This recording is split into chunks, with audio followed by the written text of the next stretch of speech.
Hey guys, it's Nicole, and for this week's nail art look, I did some kind of floral 3D textured acrylic powder nails with some gel polish and some acrylic powder, and it's all freehand as well. So I started off with Lechat Metallux in the shade Paradox, and Sparkle & Co. in the shade number 40, which is a light pink. And the Metallux color is super cool because it's a purple, but like it's a chameleon, so it shifts to a dark reddish color, which you can't really tell in the video, but it does, I promise.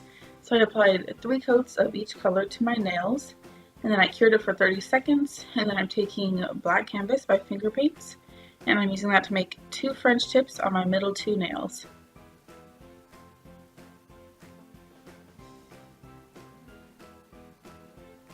And then once that's cured, I'm taking Flawless Finish by Tammy Taylor, and I applied a nice layer of top coat to each of my nails because I want there to be a shiny surface under the acrylic powder, so you top coat first.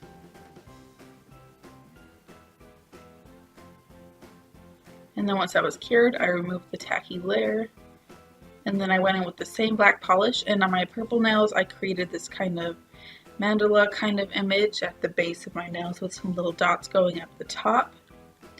And I did that on my pointer finger as well as my thumb, as I was saying.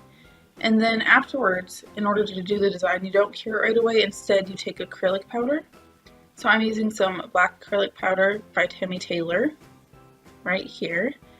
And I just dusted that. Well, it's not really a dusting, more like scoop it and then dump it on top of your nail, and it will absorb into the gel polish. And then you cure it after that just for 30 seconds.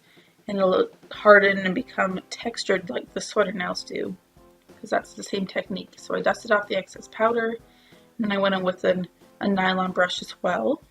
And then I did another design on my 2 middle nails, but for this one I did some little flowers on the sides and then polka dots. But it's the same technique here, so nothing too complicated and pretty easy to do freehand. And as you can see, like my dots aren't perfect, they don't have to be. And then just cover it with acrylic powder when you're happy with how they look. And then once they re-cured, once again, I dusted off the excess powder.